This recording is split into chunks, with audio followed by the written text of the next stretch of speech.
high. What's the hardest tempo? Right. You're all going, yeah, that's a trick question, okay? Because I know it to be playing Donna Lee at 320 beats a minute, but I know that what this guy wants me to say is that it's a ballad, because that's always a trick question. And I want to say, okay, most people got an idea about that. So you go to any jazz club and listen to a band play, and there'll be some up tunes, maybe, if they're good players, you know, which they should be. And you'll hear some beautiful ballads, and you'll hear some Latin, and you'll hear a few odd time tunes, maybe, particularly if it's kind of a more progressive outfit.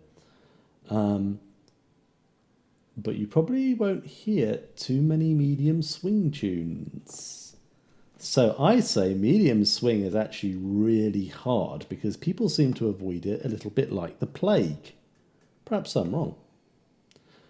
But as the young'uns say, everybody gangster till the medium swing blues comes along. Now, what makes it hard, in my opinion? Well, the first thing is that people don't like to practice it because, you know, the music has moved away from dance music. And I think, like, this is the dancer's tempo, really. I used to play a lot for dancers. That used to be the majority of my gigs, actually. And Lindy hoppers in particular don't really like anything that's faster than 180. So we're not talking about medium up here. We're not talking now 180 to 220 maybe. We're talking about proper medium, 120 to 180. That's a ballad to some people. That's pretty slow.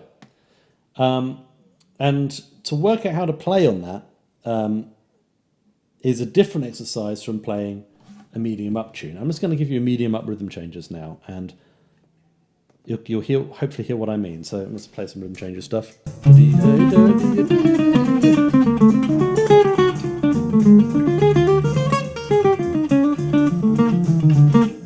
Okay, so that gives you an idea. So I'm playing playing pretty much straight eighths, some other stuff, but mostly eighths. So it's very easy to develop a kind of way of playing jazz at these tempos, which is all straight eighths, more or less.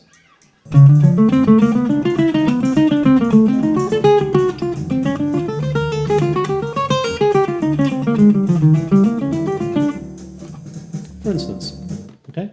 So that's dabba dabba yabba dabba dabba dooba dooba dooba dooba dooba doo. Okay, let's see what happens when I try to do that on Autumn Leaves. This is going to be pretty much the kind of backing track people start with in jazz. You know, this is like a medium tempo Autumn Leaves in G minor.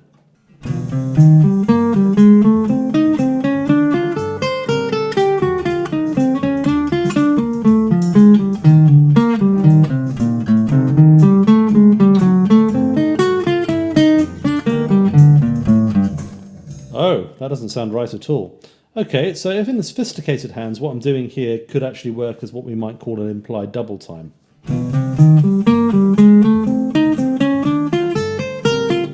Which is something you hear a lot on Blue Note records, like for people like Grant Green. However, it doesn't really swing. It's not a swing eighth, as you can hear. Primarily, I'm locking into the downbeat here. I'm quite doing again da da da da da da da da da da da. So the obvious thing to do would be to dot the upbeat. So we have an inequality. We have the first note longer than the second note.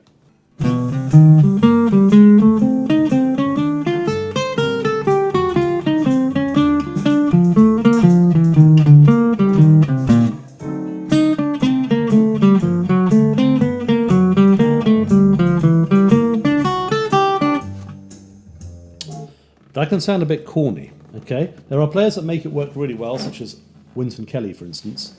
Pronounced inequality in their eighth notes, a medium tempo. However, when I do it, there's a couple of things that I'm not doing which should make it sound a lot better. First thing is my lines aren't particularly swinging. They're da da da da da da da da da da da da da, kind of making a conscious effort to start really on the downbeats and finish on the downbeats, right? So what we need, and this actually counts for faster tempos as well, and is why that Charlie Parker was able to play them so well, is we need an understanding of where the upbeat is and how to put that into our playing. And that unlocks medium tempo playing, at least it does in my mind. I'm going to give you a demonstration of another couple of things which you hear people do a lot of medium tempo tunes.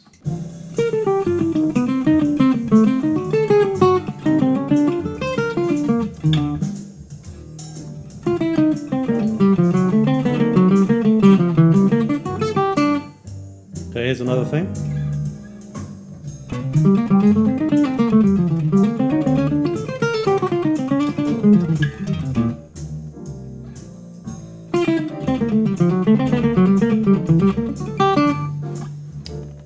So the first thing I was just playing triplets, so that's kind of acknowledging the upbeat, but it's doing it in a really kind of slightly corny way. Da da da da da da da da da da da da da da da da da da da. If you're not careful, it can sound a bit like an Irish jig. Not that there's anything wrong with Irish jigs. I love Irish music, but in this context, it's a little bit, a little bit straight. Okay. The other thing is like double time all the time. This is a technique that Charlie Parker, of course, used masterfully. This is the one I most hear from modern players, is the double time thing. I also hear the triplet thing used well by people like Jonathan Kreisberg, for instance. But the double time thing is like very prevalent, and actually it's quite hard to do. But like if you're edging the tempo any faster than about 160, to be honest, my double time chops aren't so hot because you're actually playing at 320. What you're doing is you're doubling the time and you're turning what was a sort of slow tune into an up tune. So you're going back to your comfort zone. By the way, there's a difference between playing real double time, the way that Charlie Parker or in breaks Louis Armstrong would do it, and just playing 16th notes. They're not the same thing. Real double time involves using interesting swinging rhythms that just happen to be at twice the tempo of the underlying tempo. It's a real art form. Okay, so how can we sort of get away from this situation? And the answer is, I think, in understanding where the upbeats are. Okay, so here's a good exercise. We're going to sing the upbeats and I'm going to play them. Da da da da da da da da da da da da da da da da da. Da da da da da da da da da da da da da.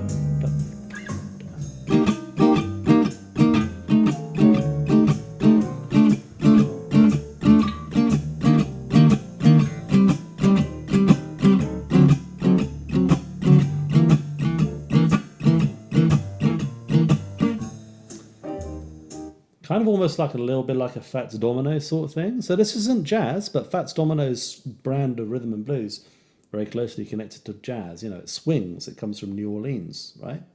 Itself is a useful exercise. I'd definitely advise doing that, And then, so you don't do that, and then you think, but if I then do my eighth note lines, I'm going, 1, 2, 3, 1, 2, 3, 1, 2, 3, 1, 2, 3, 1, 2, 3, 1, 2, 3, 1, 2, 3, 1, 2, 3, 1, 2, 3, which is just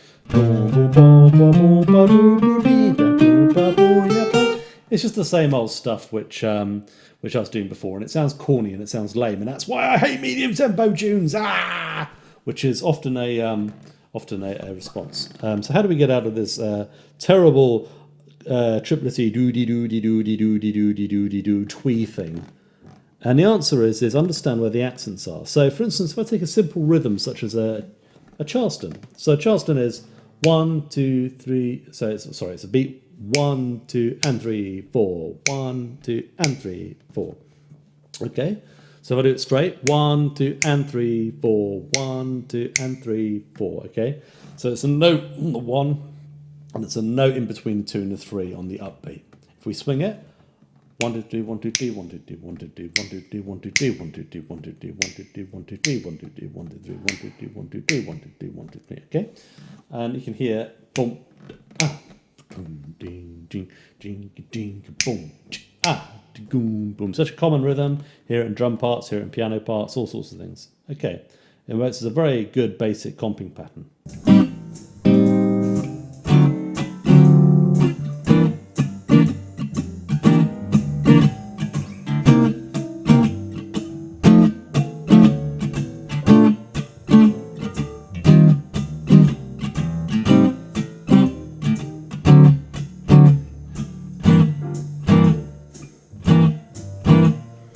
That's very, very simple rhythm to get started with. You've got to be careful not to make that second note early, I find, with myself. Boom. Oh, so I'm going to just play a little line.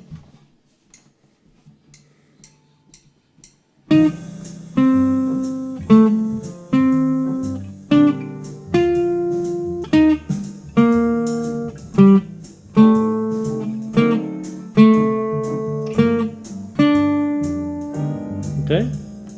Yeah, the accent starts to hopefully become reasonably locked in. So, bum, ga. Button. Say so button. Say so button. Say so button.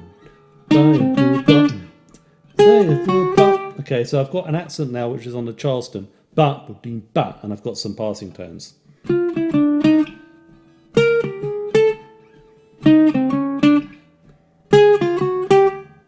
So as long as my accents lock in okay with the pulse, then I actually swing. So that first accent needs to be right on the beat, and the second accent needs to be right on the swung upbeat.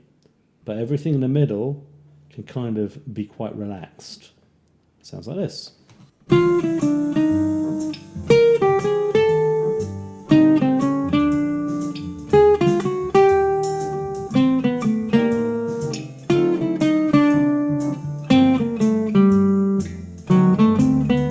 Oops. Okay? So we're starting to lose that horrible doo-dee thing, right? Okay, now most eighth note lines, the accents are actually on the upbeat. So one thing that's really good is actually to make sure that you start all of your phrases on the upbeat, just as a, practice. But you make sure that upbeat is locked in with the swing.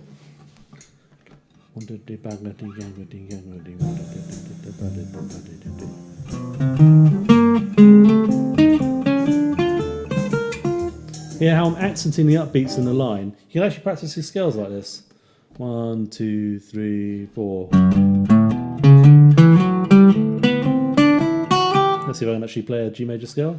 Notice that I'm starting on the F sharp on the upbeat. 1, 2, 3, 4. Has a quality of swinging, but we've lost that do-dee-do-dee-do-dee-do-dee-do. So an eighth note lines, what I suggest you do is that you accent the upbeat and keep the other notes quite even. In practice, what this will do is it'll actually make you sound like you're playing slightly behind the beat. It's the sort of straight and late thing, which a lot of players do. For instance, Pat Martino. Dexter Gordon does a very accented version of it, for instance. I'm just going to show you how this works on Autumn Leaves and just play eighth notes.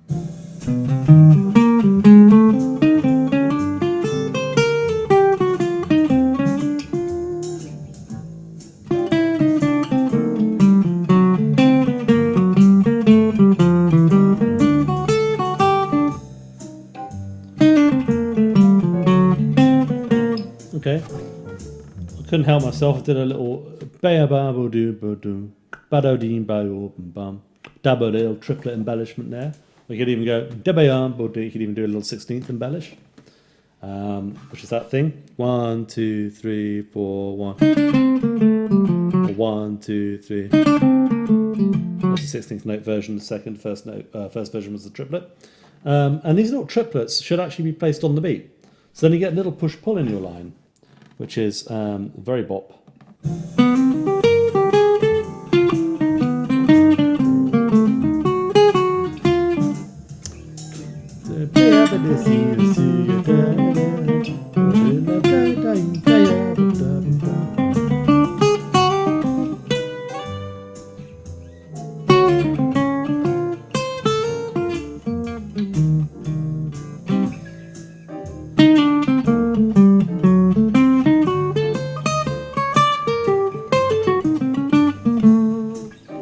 Now we're getting away from that horrible do-ba-do-ba-do-ba-do-ba-do-ba-do-ba-do thing, right? So what I think you should do is go back to that and sort of really work on your upbeats and making sure they are really placed in the right place for these sort of slow tempos. As it gets faster, it gets easier because they're almost straight. By the time you're looking at 200 beats a minute, the difference between straight and swung is actually pretty subtle. By the time you get to like 280, it's practically non-existent. It's still there, but it's much less so. So medium tempo, like you can almost count the triplet this way. 1, 2, 3, ba-da-dee, ba-da-dee, ba-da-dee, ba-da, da-dum, which makes it easier to lock in, okay? So a few things about this. When you're playing, it's really easy to rush. In fact, when I listen back to it, I probably notice a few examples of me rushing, as I normally do. In fact, you got to kind of let go of it a little bit and just let it play out. So you're kind of audiating or hearing the rhythm in particular, maybe some of the notes too, but you're not kind of necessarily trying to impose your will on them. I'll show you what I mean. If I play too much,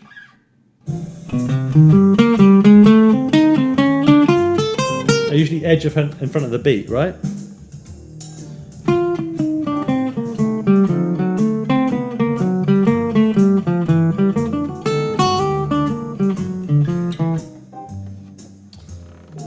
It can be very difficult to fight that temptation to want to give your playing life and energy by overdoing it.